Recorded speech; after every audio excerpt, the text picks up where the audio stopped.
Hello house lovers, guess what? It is not a glorious awesome day in Melbourne, it's actually cold and miserable.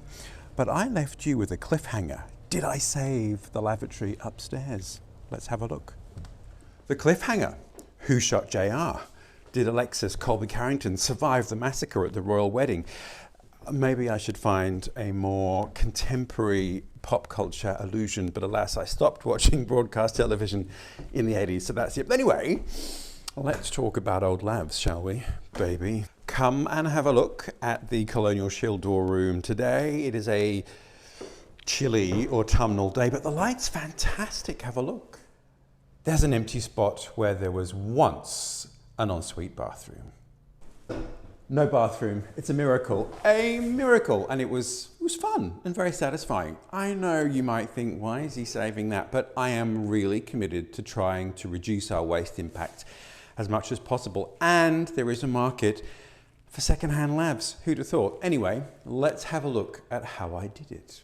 House lovers, the autumn light bathing our lav.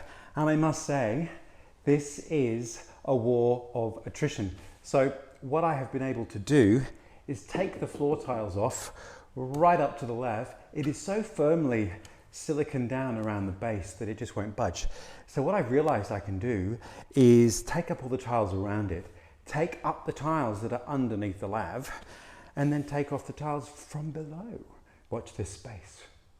The issue was that it was so firmly siliconed down that I had hoped I could just sort of chisel around the loo and just lift it off, but no, I ended up having to take up the floor beneath it. House lovers, the war of attrition is won. I managed to get it off in one piece, and once I got the tiles up from underneath, it was remarkably easy actually. I know it's slightly silly to be obsessed with a lav, but you know what? If you're going to commit to creating as little waste as possible, you gotta commit, baby. And I did. There we have a fabulous secondhand lav waiting for its new owner. Once I've scrubbed it to death in the Chappelle Corby Memorial Courtyard. And in other great salvage news, I was able to salvage the ceramic shower base, which will also go to another good home. Leaving the glory of the Colonial Shield door room, let me just show you that I was able also to salvage all the 4x2 timbers that were used to make the stud frame for that bathroom. And here they are. So this is what's known in the trade as a shitload of timber. And look, it's all fantastic. So what I'm going to do is just take out all the nails and just clean off the plastery oomsk. And again, give them away on Gumtree because they're in perfect condition. Not put them in the skip and not chop them up. And they are a good 7 feet tall. So they're going to be perfect for someone else to use in stud wall construction.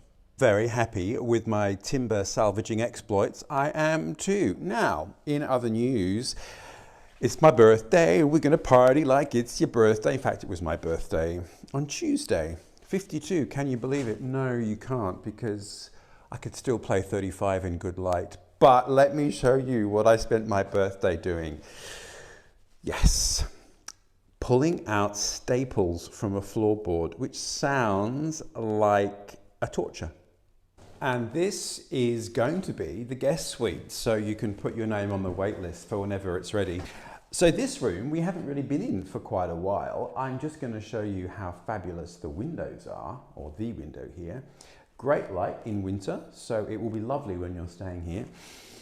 I took up the carpet, so I'd already demolished the kitchen, which was in this corner, and taken up the floor tiles there. So what I did this week was take up the carpet. So I've now finished taking up the carpets in the whole house. And here's the interesting thing, no lino, nothing, no treasures under any of the floors.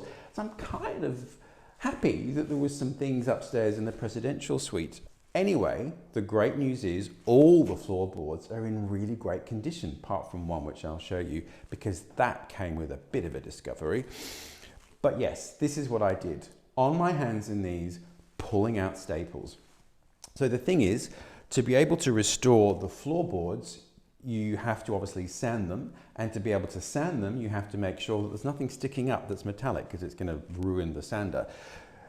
Which means you have to go through and be very thorough, pulling out whatever you can, nails, pins, tacks, etc. And anything that you can't pull out, you have to bang down so that it's slightly below the level of the timber. So that's what I did on my birthday. The boards in this room are all in really great condition, as you can see. All really great Baltic. There's no rot, there's no holes, no one's chopped into it. Set into the floor is a slate hearth, which is interesting because when we go upstairs to show you what I did there, you can see the implications of removing a chimney breast.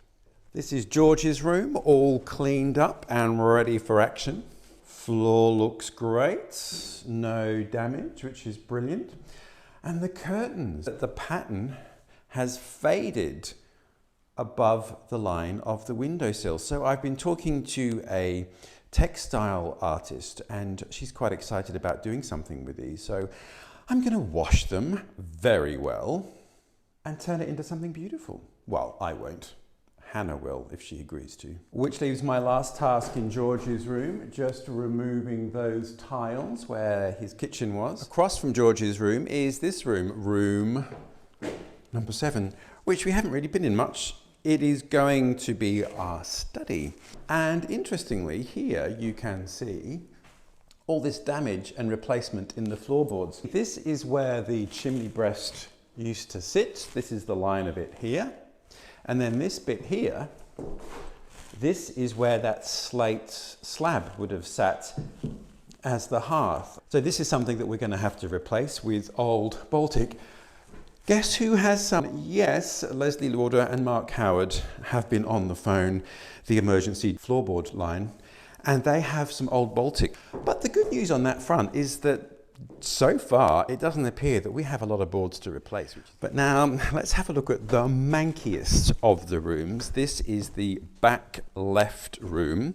And I took up the carpet here and the underlay had decayed and it sort of left a tarry, sticky residue that has just stuck everywhere, which I'm madly trying to scrape off. And I've done a lot. That was another birthday task. What did you do on your birthday? I scraped fetid black residue off floorboards and pulled out staples. But there is an interesting discovery in this room. So this is at the back left side of the original building. And when I found that sewage plan that I've referred to before, there's a doorway here, which I'll show you now.